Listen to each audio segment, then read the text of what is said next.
Hello.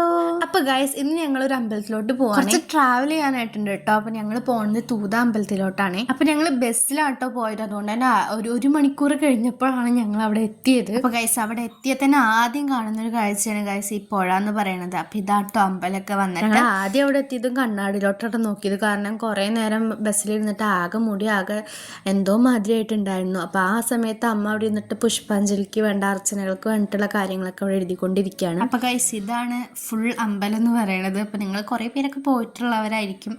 അപ്പൊ ഞാൻ വെറുതെ കാണിച്ചെന്നു മാത്രം. അങ്ങനെ തൊഴുതൊക്കെ കഴിഞ്ഞപ്പോഴേക്കും പുഷ്പാഞ്ജലി കിട്ടി. പിന്നെ അതിനുശേഷം ഞങ്ങൾ ചന്ദനൊക്കെ തൊട്ടു. പിന്നെ ഗൈസ്, ഇവിടുത്തെ ഒരു വ്യൂ എന്ന് പറയുന്നത് നല്ല കിടിലൻ വ്യൂ ആട്ടോ. പുഴയൊക്കെ ഇറങ്ങാൻ പറ്റുമായിരുന്നു, പക്ഷെ ഇപ്പൊ എന്തോ നല്ല വെള്ളം ആയതുകൊണ്ട് അങ്ങനെ ഇറക്കി വിടുന്നില്ല, ഒക്കെ പൂട്ടിയിട്ടൊക്കെ ആയിരുന്നു. പിന്നെ ഗൈസ്, ഞങ്ങൾ ഫുഡ് കഴിക്കാൻ വേണ്ടി ഹോട്ടലിൽ കയറി. ഞങ്ങൾ മസാല ദോശയായിരുന്നു കേട്ടോ ഓർഡർ ആക്കിയിട്ടുണ്ടായിരുന്നത്. അങ്ങനെ അതും കഴിച്ച് കഴിഞ്ഞപ്പോൾ ഞങ്ങൾ ജസ്റ്റ് ഒന്ന് പുറത്തിറങ്ങിയപ്പോൾ കുറച്ച് അല്ലറ ചില്ലറ കടകൾ കണ്ടു. അപ്പം ജസ്റ്റ് ഒന്ന് കയറി നോക്കാന്ന് വിചാരിച്ചൊന്ന് കയറിയൊക്കെ നോക്കി. ഇങ്ങനെയൊക്കെയല്ലേ ഓരോ അവസരങ്ങൾ കിട്ടുക. പിന്നെ ഞങ്ങൾ ബസ് കയറിട്ടോ. അപ്പോഴാണ് കഴിച്ചൊരു അത്ഭുത കാഴ്ച. വേറെ ഒന്നല്ല, എല്ലാ സീറ്റും ഒഴിഞ്ഞു കിടക്കായിരുന്നു കേട്ടോ. ഞങ്ങൾ 4 പേരും, വേറെ 2 പേരും മാത്രമേ ഉണ്ടായിരുന്നുള്ളൂ. പിന്നെ ഞങ്ങളുടെ മെയിൻ പരിപാടി ഉറക്കമായിരുന്നു. ഞങ്ങൾ വീട്ടിലെത്തുന്നവരെ ഉറക്കമായിരുന്നു. പിന്നെ അതിന് ശേഷം മിറിൻ്റെ ഒക്കെ കുടിച്ചു കേട്ടോ. അപ്പൊ ഇത്രേ ഉള്ളൂ. ബൈ.